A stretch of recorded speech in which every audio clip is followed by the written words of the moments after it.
다음 주일은 우리 교회가 지켜드리는 추수감사 주일입니다. 오늘은 감사절을 준비하는 주일로서 추수감사절의 성경적인 배경과 그리고 역사적인 배경을 좀 살펴보도록 하겠습니다. 먼저 성경적인 배경입니다. 구약 성경에는 5개의 절기가 나옵니다. 유월절, 무교절, 오순절, 그리고 나팔절, 그리고 마지막 초막절입니다. 하나님은 이스라엘 백성들이 약속의 땅 가나안에 들어가게 되었을 때 이 5개의 절기를 꼭 지키라고 오늘 명령하고 있습니다. 이 5개의 절기는 다들 감사와 연결되어져 있는데요. 유월절은 애굽에서의 그 죽음의 밤 생명의 구원을 얻었음에 대해서 감사하는 절기입니다. 무교절은 출애굽의 사건을 감사하는 절기이고요. 오순절은 약속의 땅 가나안에 들어와서 농사를 짓고 첫 추수를 하게 되는, 그래서 맥주 감사 절기가 바로 오순절입니다. 나팔절은 승리를 주신 주님께 감사하는 절기이고, 초막절은 이 5개의 절기 가운데 마지막 절기인데요, 이 초막절을 장막절이라 부릅니다. 그 이유는 이스라엘 백성들이 광야길을 걸어오지 않았습니까? 40년 동안 천막생활, 장막생활을 했습니다. 그것을 이제 기념하는 그런 절기임과 동시에 한 해의 모든 가을 거지를 다 끝낸 뒤에 이제 모든 추수한 것을 창고에 장막 안으로 드리는, 그리고 나서 하나님 앞에 감사하는 최종적인 감사의 절기가 바로 이 초막절입니다. 그래서 초막절은 감사 절기이긴 하지만 또 하나 성경에서 보면 이 5개의 절기 가운데 4개의 절기는 거의 완성되었고 성취되었어요. 그러나 신약에 들어와서 아직 완성되지 않고 성취되지 아니하는 하나의 절기가 남아있는데 바로 그 절기가 바로 이 초막절입니다. 이 초막절은 다시 오실 메시아, 재림주로 오실 그 예수 그리스도를 소망하는 그런 절기입니다.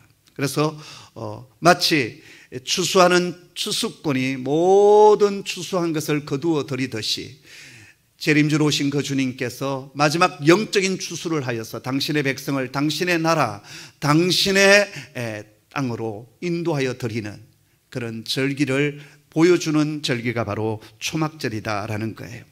오늘 성경에서 하나님은 우리에게 이 초막절을 지키라고 말씀하십니다. 그 말은 감사절을 지키라는 말씀과 동시에 또 하나는 오실 메시아를 준비하고 기다리라라는 뜻도 됩니다. 하나님께서 역사 가운데 크게 축복하신 나라가 있습니다. 바로 미국이라고 하는 나라입니다. 왜 하나님께서 미국이라는 나라를 축복하여 주셨을까요? 그들에게는 성경대로 살기 위하여 애쓴 믿음의 선조들이 있었기 때문입니다. 그들은 하나님을 향한 신앙의 자유 때문에, 예배의 자유 때문에 그 땅으로 들어갔고 그 땅을 개척했습니다. 무엇보다도 하나님의 은혜에 대한 감사의 절기를 만들어서 지금껏 그들은 지켜오고 있는 나라입니다. 해마다 추수감사절이면 미국은 3일 동안 전 국민이 쉬면서 하나님께 감사를 드립니다. 건국기념일은 하루밖에 드리지 않아요. 그런데 추수감사절은 3일 동안 휴일을 지키면서 그러면서 쉬면서 하나님께 감사를 올려드립니다. 여기서 잠시 추수감사절의 역사적인 유래를 우리가 살펴보았으면 좋겠는데요, 1620년 12월 26일 청교도 102명이 미 대륙 동부 지역에 있는 플리머스 해변에 도착을 합니다. 신앙의 박해가 유럽에서 일어나자 예수 잘 믿어보겠다고, 그리고 자유롭게 하나님 앞에 예배드리겠다고 무작정 떠났던 거룩한 백성들이었습니다. 이들이 미국에 도착하자마자 그 땅에 상륙한 그 순간 모래를 날리면서 탄성을 지르며 이제는 신앙의 자유를 찾았다고, 예배의 자유를 찾았다고 기뻐했습니다. 그리고 가장 먼저 했던 일은 하나님 앞에 엎드려서 감사의 기도를 드리는 일이었습니다. 그들이 첫날 드렸던 감사의 기도가 이런 기도였다고 합니다. 하나님, 여러 가지로 감사합니다. 첫째는 180톤밖에 안 되는 작은 배이지만 시속 2마일로 117일간 무사히 항해했음을 감사드립니다. 둘째로 황해 중 2명이 죽었지만 한 생명이 배에서 태어난 것 감사드립니다. 셋째로 폭풍으로 큰 돛이 부러져서 못 쓰게 되었지만 배가 파손하지 않았음에 대해서 감사드립니다. 넷째로 큰 파도로 여자들이 바다에 빠진 적이 2번 있었지만 모두 무사하게 구출되게 해주신 것 감사드립니다. 다섯 번째로 신대륙에 도착하여 인디언의 방해로 상륙을 못하다가 한 달 만에 프리머스에 안착하게 된 것 감사드립니다. 여섯째로 3개월 동안 항해하면서 고향으로 돌아가겠다고 한 사람이 한 사람도 없었음에 대해서 감사드립니다. 이렇게 그들은 감사의 기도를 드렸습니다. 이것이 청교도들의 첫 감사 기도였습니다. 그런데 그의 첫 겨울은 너무나도 추웠습니다. 혹독하게 추웠다고 합니다. 추위와 굶주림 그리고 인디안의 습격으로 수많은 사람들이 죽었고 그 언 땅을 파서 무덤으로 세워야 했습니다. 그리고 한 사람당 옥수수 5개로 그 추운 겨울을 연명해야 했다고 합니다. 그럼에도 불구하고 그들은 하나님께 늘 감사를 드렸습니다. 그 후에 당시 주지사가 된 프레드 포드는 3년 만에 이런 선포를 합니다. 높으신 하나님께서 금년에 넘치는 수확을 주셨습니다. 옥수수와 밀과 콩과 호박과 채소를 가꾸고 사냥을 하며 생선과 조개를 넉넉히 얻도록 축복하여 주셨습니다. 인디안의 습격으로부터 우리를 지켜주셨음에 감사드립니다. 질병에서 우리를 건져주심도 감사드립니다. 무엇보다도 우리의 양심에 따라 자유롭게 예배 드릴 수 있음에 대해서 감사드립니다. 나는 모든 순례자에게 선포합니다. 주 1623년 11월 29일 목요일 오전 9시부터 12시까지 어른과 아이들 모두 모여 하나님께 감사의 예배를 드리도록 하십시다. 이것이 미국 추수감사절의 유래가 되었습니다.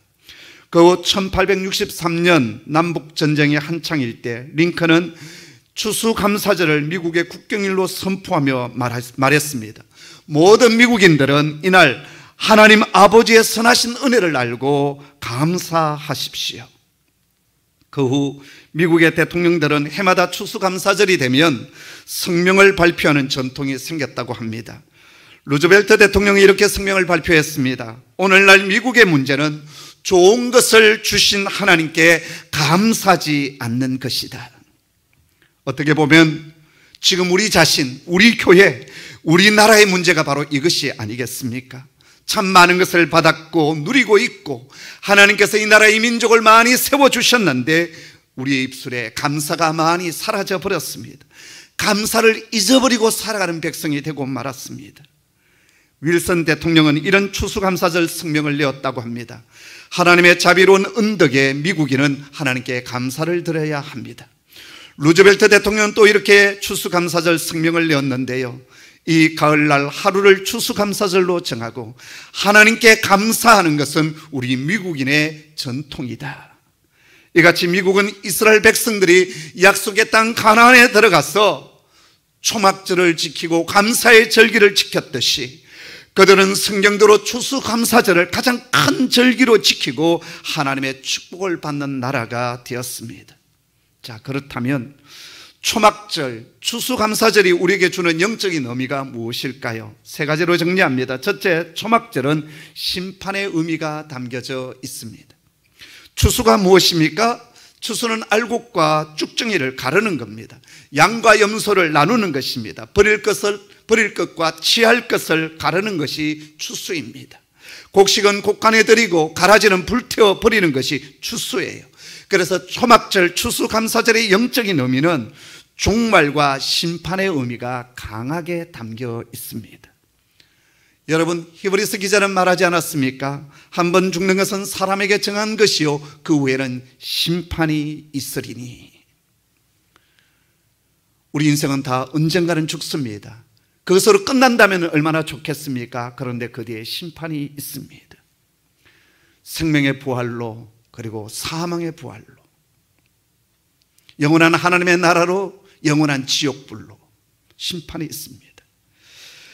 우리는 빅토르 유고를 잘 알고 있습니다. 그는 작가로서 명성을 많이 날렸지요. 그런데 그의 생활은 참 문란했다고 합니다. 그리고 그의 딸, 이 유고의 딸은 자살하여 생을 마감하는데요, 아버지가 너무 방탕하니까 딸이 아버지에게 유서를 남기고 세너강에 몸을 던져 죽습니다. 딸의 유서는 이런 것이었습니다. 제발 가정으로 돌아와 착실한 아빠가 되어주세요. 딸의 시체를 강에서 건져내자 유골은 싸늘한 그 딸의 시체를 안고 이렇게 절규합니다. 이 비극은 하나님이 나에게 내린 심판이다. 그러면서 유골은 자신의 과거의 삶을 청산하기 시작합니다. 그리고 후생국 관리국의 공무원이 되어 착하게 살았습니다. 후에 그는 사람들의 존경을 받으면서 교육부 장관까지 오르게 됩니다. 그리고 1862년 무정이라고 하는 책을 발표하여 다시 한번 위대한 작가의 반열에 오르게 됩니다. 여러분, 분명한 것이 있습니다. 우리는 죽습니다. 그리고 우리는 하나님 앞에 서게 될 것입니다. 그리고 그 심판대 앞에 우리가 하나님을 믿는 백성인가 아닌가에 대한 분명하게 결산하는 날이 오게 될 것입니다. 그래서 우리는 이 추수의 계절에 주님 앞에 서는 날을 준비해야 합니다. 추수감사절에 종말을 생각하십시오.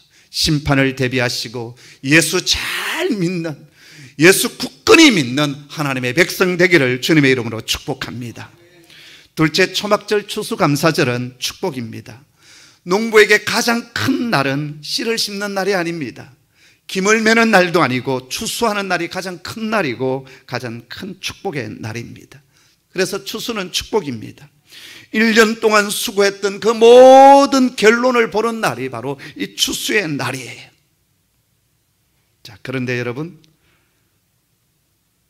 진정한 축복이 뭘까요? 사랑하는 것이 축복일까요? 사랑받는 것이 축복일까요? 사랑받는 것도 축복이고 사랑해 주는 것도 축복입니다. 그러나 사랑받는 축복은 어린아이의 축복이고 사랑하는 축복은 어른의 축복입니다. 부모가 되면 자녀에게 한없이 쏟아주고 흘러보냅니다. 어느 축복이 큰 축복입니까? 진짜 축복은 흘러보내는 축복이에요. 사랑해 주는 것이 가장 큰 축복이에요. 그래서 사도 바울은 주는 것이 받는 것보다 복되도다, 그렇게 말하지 않았습니까? 여러분, 하나님의 사랑을 받는 것 큰 축복입니다. 그러나 하나님이 기뻐하는 축복이 있습니다. 바로 우리가 하나님을 더욱 사랑하는 겁니다. 추수감사절이 되면 제가 이전에 주일학교 때 들었던 재미난 얘기 하나를 들려드렸는데요. 독일에 전쟁이 일어나서 먹을 것이 정말 궁할 때였습니다. 그때 한 할아버지가 수레에 빵을 구워와서 동네 아이들을 불러 모아서 그 빵을 하나씩 나누어 줬어요. 너무나도 굶주린 시절인지라 아이들이 그냥 그 빵을 얻겠다고 와서 가장 큰 빵, 서로 큰 빵 가져가겠다고 아기 다툼을 하면서 그 빵을 다 가져가는데 한 어린 소녀 하나는 끝까지 남아있다가 바스라진 빵, 제일 작은 빵 하나를 들고서는 늘 그 할아버지께 감사를 표현하면서 떠나갔습니다. 할아버지, 오늘 또 빵 주셔서 감사합니다. 근데 어느 날, 그날 또 이제 아이들이 와서 막 서로 싸우면서 빵을 가져갔는데 이 아이도 끝까지 남아서 제일 마지막 남아있는 작은 빵 하나를 들고서는 할아버지 감사합니다. 그리고서는 그 빵을 들고 집으로 갔습니다. 엄마와 함께 이제 그 빵을 쪼개어 먹는데 그 빵 안에서 땡가랑 하면서 금화 한 톨이 떡 떨어졌습니다. 엄마가 깜짝 놀라서 할아버지께서 반죽을 하다가 금화를 잘못 실수해서 떨어뜨린 것 같다. 얘야, 빨리 할아버지께 이 금화를 갖다 드리도록 해라. 이 소녀가 막 할아버지를 향하여 달려갔습니다. 할아버지, 할아버지. 할아버지께서 주신 그 빵 안에 이 금화가 있었어요. 그러자 할아버지께서 이렇게 말씀하십니다. 얘야, 감사할 줄 아는 아이에게 주는 나의 선물이란다. 여러분, 우리가 하나님을 사랑하고 하나님 앞에 우리의 자신을 온전히 올려드리게 될 때 하나님은 우리를 더욱 사랑하셔서 더 많은 것들로, 더 온전한 것들로, 더 큰 축복으로 채워주시는 겁니다. 그래서 여러분, 초막절 추수감사절은 우리가 하나님의 축복을 받을 수 있는 기회입니다. 1년 중 하나님을 더욱 사랑할 수 있는 이 절기에 하나님께 더 많은 것들로 올려드리는 저와 여러분 되기를 간절히 소원합니다. 오늘 본문에 보면 초막절에 이 추수감사절을 1회 동안 지키게 했어요. 무려 7일 동안 이 초막절을 지켰습니다.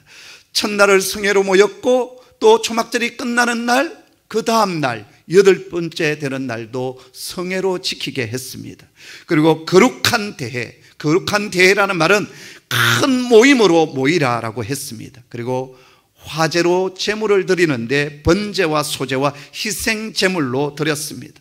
부자들은 소와 양과 염소를 드렸고 가난한 자들은 비둘기를 가져와서 드렸습니다. 그런데 오늘 말씀에 보면 이것은 안식일에 드리진 제물, 또 서번제로 드렸던 제물 외에 드리는 것이다, 그렇게 말씀하여 주십니다. 구약의 백성들은 각자 하나님께서 자신에게 부어주신 그 축복에 따라서 최선의 것으로 그동안 일상적으로 드렸던 그것을 뛰어넘어서 하나님 앞에 감사를 올려드렸습니다. 올해 추수감사절 속에는 우리 안에 풍성한 감사가 있기를 소원합니다. 셋째, 초막절은 감사입니다. 추수하면서 이스라엘 백성들은 자기들이 열심히 땀 흘렸고 애썼기 때문에 이것을 추수한다고 생각하지 않았습니다. 하나님이 축복하시고 하나님이 길러주셔서 추수하게 된 것임을 고백하면서 하나님께 감사를 드렸습니다. 그래서 추수감사절은 감사를 배우는 절기입니다. 여러분, 감사는 신앙생활의 최고봉이에요. 범사에 감사할 줄 아는 자는 최고의 믿음을 가진 자입니다. 내 삶이 잘 되고 모든 것이 풍성할 때만 감사하는 것이 아니라 고난 속에 있고 역경 속에 있고 때로는 실패 속에 있는 그 속에서도 감사하는 사람, 그게 진짜 믿음입니다. 누가복음 17장에 보면 예수님께서 사마리아와 갈릴리 사이를 지나서 예루살렘을 향하여 올라가시다가 한 마을에 들어가게 되었습니다. 그때 10명의 나병 환자를 만나게 되었는데 이 10명의 나병 환자가 저 멀리 서서 큰 소리로 외칩니다. 예수 선생님이여, 우리를 불쌍히 여기소서. 그때 주님께서는 가던 걸음을 멈추시고 너희 몸을 제사장에 가서 보이라라고 말씀하십니다. 10명의 나병 환자들이 주님의 말씀에 순종하여서 가는 가운데 그 몸이 깨끗하여졌습니다. 피부가 달라지기 시작했습니다. 침물이 있던 그 상처들이 아물기 시작합니다. 온몸이 깨끗하여졌습니다. 그런데 그 중에 한 사람만이 큰 소리로 하나님께 영광을 올리며 돌아옵니다. 그리고 예수님 앞에 엎드려 예수님께 감사를 드립니다. 그때 주님은 하나님께 영광을 돌리며 감사하는 그를 향하여 이렇게 말씀하십니다. 10사람이 다 깨끗함을 받지 아니하였느냐? 그 9은 어디 있느냐? 이 이방 외에는 하나님께 영광을 돌리러 돌아온 자가 없느냐? 감사하며 돌아왔던 자는 다른 사람이 아니라 사마리아 사람이었습니다.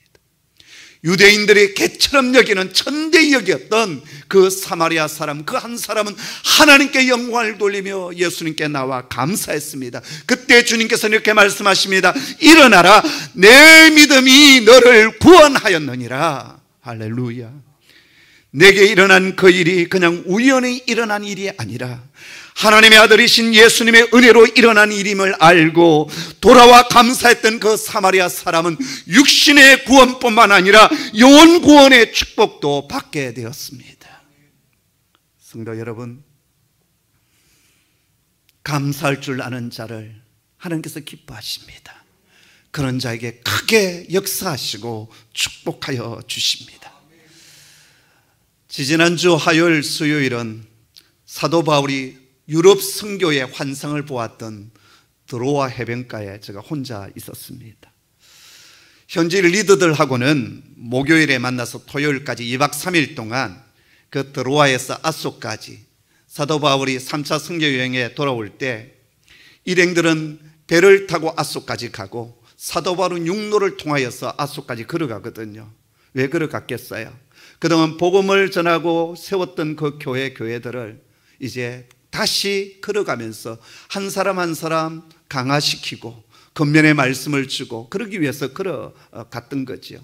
그래서 이번에 터키의 푸른 추장교회 리더들과 또 에디렌에 있는 웬드레 형제와 함께 그 드로아에서 아소까지 바울이 걸어갔던 그 길을 한 70km 정도 되는데 같이 걷기로 했습니다. 근데 저는 그들과 만나기 전에 먼저 화요일 날 저 혼자 그곳에 갔어요.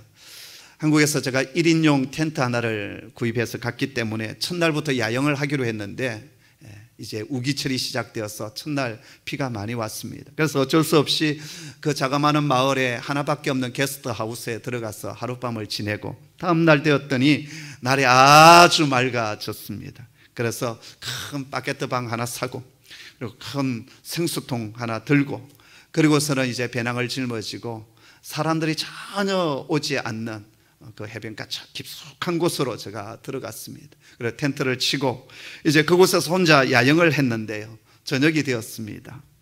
서쪽 바다 쪽으로 이제 해가 뚝 떨어지는데 그 모습이 너무나도 황홀했습니다. 한번 보여주시죠.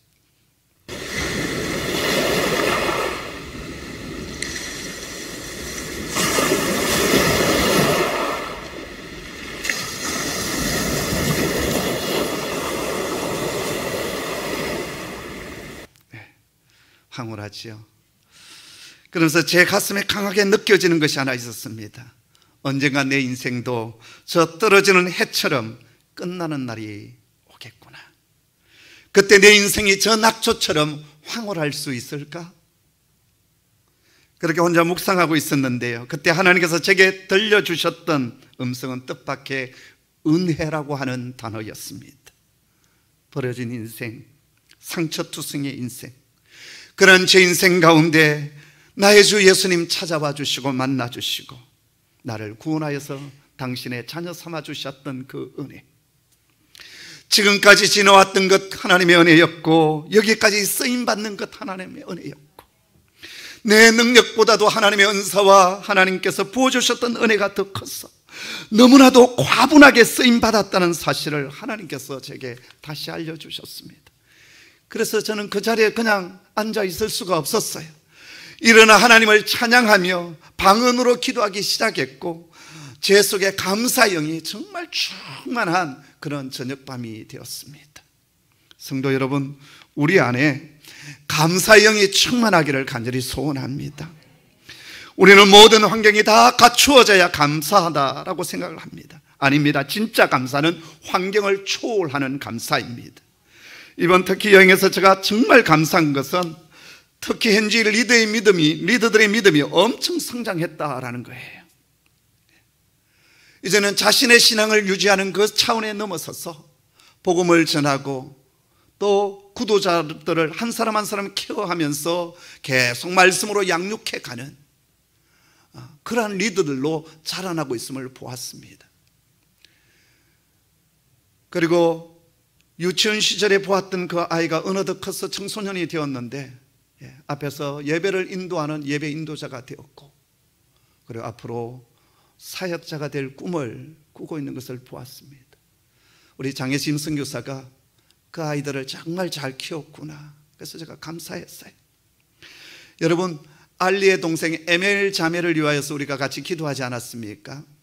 희귀암에 걸려서 치료법이 딱히 없는, 그래서 오직 하나님의 은혜의 치료만을 우리가 바라볼 수밖에 없었는데요, 일반적인 항암 치료를 받는 가운데 하나님께서 그 자매를 만져주셔서 그 몸속에 있는 암세포를 다 지워주셨어요.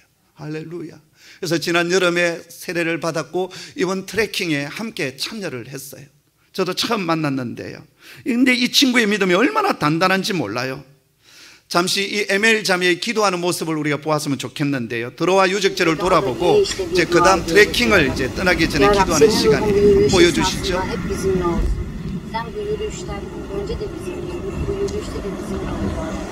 예, 지금 돌아가면서 기도하는데 에멜 자매도 지금 기도를 하고 있어요. 세례 받은 지 지금 2개월도 채 안 됐어요. 우리 홍예의 성도들 생각하면 저는 못해요, 기도 못해요 이러지 않습니까? 근데 에멜 자매가 기도하는데 제가 터키어를 모르니까 무슨 뜻인지 모르지만 제게 감동이 왔어요. 무엇보다 제가 감사했던 것은 이 자매 속에 감사가 충만했다라는 거예요. 자신의 닥친 이 고난과 시련에 대해서 계속 감사를 고백했는데 그 모습이 너무나도 아름다웠습니다. 또 하나 제가 감사했던 것은 세벤 자매예요. 이 세벤 자매는 이혼을 2번이나 한 정말 상처투성의 가정의 자매예요. 자식이 둘이 있는데 딸이 있고 그리고 아들이 있는데 둘 다 아빠가 달라요. 큰 딸을 러본에서는 흑인이에요. 나이지리아 남편을 만나서 애를 낳았는데 그 남편은 큰 사고를 쳐서 감옥에 들어갔고, 그리고 지금은 이제 나이지리아로 가버린, 이혼을 했고, 그 뒤에 또 재혼을 했는데 또 그 가정도 깨어진, 어떻게 보면 상처투성의 가정 아니겠습니까? 근데 그분이 제게 이런 고백을 했습니다. 이전에는 저는 불평과 불만투성이었습니다. 그럴 수밖에 없죠. 근데 이제 복음으로 변화된 내 자신은 불평과 불만은 사라지고 감사만이 충만합니다. 그래서 매일 삶이 기쁘고 행복하다는 고백을 했어요. 2박 3일 동안 그 길을 트레킹 하는데요, 같이 춤추면서 노래하면서 찬양하면서 계속 걷는 거예요. 누가 보면 약간 맛이 간 것 같은. 최상영 선교사가 이 세벤 자매에 대해서 이런 얘기를 제게 해 주었습니다.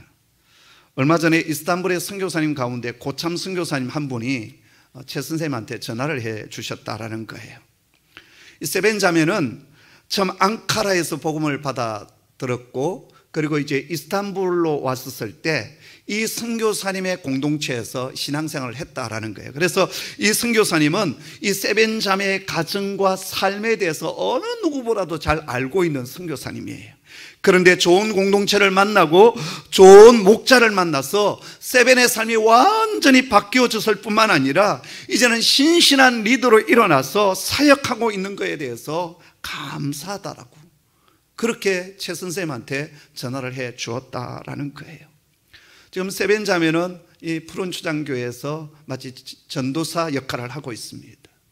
지금은 이제 구도자들, 찾아오는 사람들을 최 선생님이 직접 만나기보다는 지금 성도들이 각각 리더로 일어나서 그들이 한 사람씩 부여잡고 성경 공부를 하고, 자매가 오게 되어질 때는 이 세벤 자매가 붙들고 말씀을 가르치고 양육해 가는 그런 단계까지 왔어요. 사랑하는 성도 여러분, 진정한 감사는 환경을 뛰어넘는 감사예요. 모든 것 선을 이루어 주신 그 하나님을 바라보며, 지금은 내 삶의 아픔과 상처 투성이지만 하나님은 가장 선한 것으로 내 삶을 채우실 것이다, 그 소망 가운데 믿음으로 나아가는 이 진정한 감사가 있는 그러한 종들을 하나님께서 축복하여 주시고 분명하게 세워주신 줄을 믿습니다.